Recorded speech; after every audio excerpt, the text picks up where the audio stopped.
ರಾಜ್ಯ ರಾಜಕಾರಣದಲ್ಲಿ ಯಾವ ರೀತಿ ಕುರ್ಚಿಗಾಗಿ ಬಿಕ್ಕಟ್ಟು ಏರ್ಪಟ್ಟಿದೆ ಅನ್ನೋದು ನಿಮಗೆಲ್ಲ ಗೊತ್ತೇ ಇದೆ. ಒಂದು ಕಡೆಗೆ ಸಿದ್ದರಾಮಯ್ಯ ಬಣ, ಇನ್ನೊಂದು ಕಡೆಗೆ ಡಿ.ಕೆ. ಶಿವಕುಮಾರ್ ಬಣ.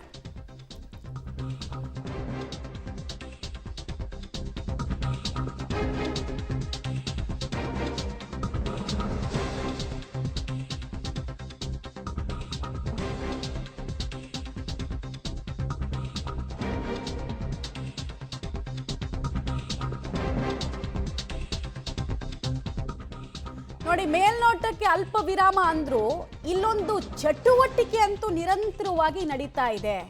ಕದನ ವಿರಾಮ ಘೋಷಣೆ ಆಗಿದ್ರು ಕಾಂಗ್ರೆಸ್ನಲ್ಲಿ ಚಟುವಟಿಕೆಗಳು ನಿಲ್ತಾ ಇಲ್ಲ, ಫುಲ್ ಸ್ಟಾಪ್ ಬೀಳ್ತಾ ಇಲ್ಲ. ಸಿಎಂ ಆಪ್ತರ ಜೊತೆಗೆ ಡಿಸಿಎಂ ಡಿ.ಕೆ. ಶಿವಕುಮಾರ್ ಪ್ರತ್ಯೇಕ ಮಾತುಕತೆಯನ್ನ ನಡೆಸಿದ್ದಾರೆ.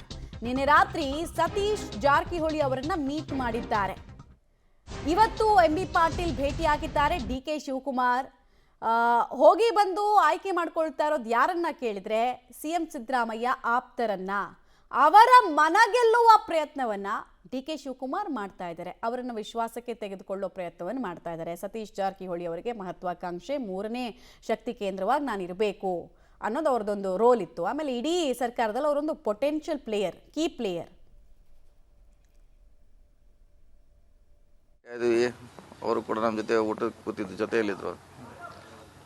ಸೊ ಅಷ್ಟಾಯ್ತು. ಅವ್ರು ಇನ್ನೂ ಮತ್ತೆ ಬೇರೆ ಕಾರ್ಯಕ್ರಮ ತಗೋದ್ರು. ನಾವು ನಮ್ಮ ಮನೆಗೆ ಬಂದ್ವಿ ಅಷ್ಟೇ. ಪ್ರತ್ಯೇಕವಾಗಿ ಒಂದು 15 ನಿಮಿಷ ಹೌದು, ಪ್ರತ್ಯೇಕವಾಗಿ 15ಕ್ಕೆ ಜಾಸ್ತಿನ ಮಾತಾಡ್ಬೋದು. ಏನ್ ಸರ್, ಇತ್ತೀಚೆಗೆ 2 ಬಾರಿ ಎಲ್ಲ ಸಂದರ್ಭ ಅದು ಮುಖ್ಯ ಅಲ್ಲ. ಅವ್ರಿಗೆ ಅವ್ರನ್ನ ಅಲ್ಲಿ ನಾವು ಬರೋದು ಅವ್ರಿಗೆ ಗೊತ್ತಿಲ್ಲ, ಅವ್ರು ಬರೋದು ನಮ್ಗೆ ಗೊತ್ತಿಲ್ಲ. ಮದುವೆ ಸಂದರ್ಭ ಬಂದಾಗ ಸಹಜವಾಗಿ ಅಧ್ಯಕ್ಷರು ಅವರು ಮಾತಾಡುತ್ತ ಸಂದರ್ಭ ಮಾತಾಡಿದ್ರು ಅಷ್ಟೇ, ಅದು ಬೇರೆ ಏನಿಲ್ಲ. ಯಾಕಂದ್ರೆ ಸರ್, ಈ ಸಂದರ್ಭದಲ್ಲಿ ತಮ್ಮನ್ನ ಭೇಟಿ ಮಾಡ್ತಾ ಇರ್ತಕ್ಕಂಥದ್ದೇ ತೀವ್ರ ಇಲ್ಲ, ನನಗೆ ಬೇಕೋಸ್ಕರ ಅಲ್ಲ, ಅದು ಅವ್ರು ಬಂದಿದ್ದೇ ಮದುವೆಗೆ, ನಾನು ಹೋಗಿದ್ದು ಮದುವೆಗೆ.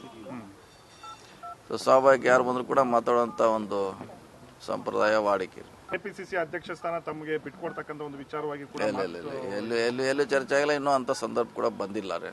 ಬಂದಾಗ ನೋಡೋಣ. ಅದು ಇನ್ನೂ ಪಕ್ಷದ ಅಂತಲ್ಲಿ ಎಲ್ಲಿ ಚರ್ಚೆ ಪ್ರಾರಂಭ ಆಗಿಲ್ಲ ರೀ. ಆದ್ಮೇಲೆ ಬೇಕಾದ್ರೆ ನೋಡೋಣ. ತಮ್ಮ ಬೆಂಬಲವ ಬೇನ ಕೇಳಿದಾರೆ ಸರ್ ಅವರು? ಇಲ್ಲ, ಬೆಂಬಲ ಕೇಳೋ ಪ್ರಶ್ನೆ ಅಲ್ಲ. ನಾವೇ ಪ್ರಶ್ನೆ ಬಲ್ಲ, ನಾವು ಬೆಂಬಲ ಕೊಡೋದು ಪ್ರಶ್ನೆ ಬರೋದಿಲ್ಲ.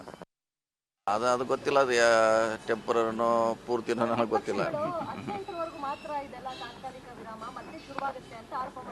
ಗೊತ್ತಿಲ್ಲ, ನನಗೆ ಗೊತ್ತಿಲ್ಲ. ಅದು ನಾನು ಇದು ಡಿ.ಕೆ. ಶಿವಕುಮಾರ್ ಮತ್ತು ಸತೀಶ್ ಜಾರಕಿಹೊಳಿ ನಡುವೆ ನಡೆದಂತಹ ಭೇಟಿ.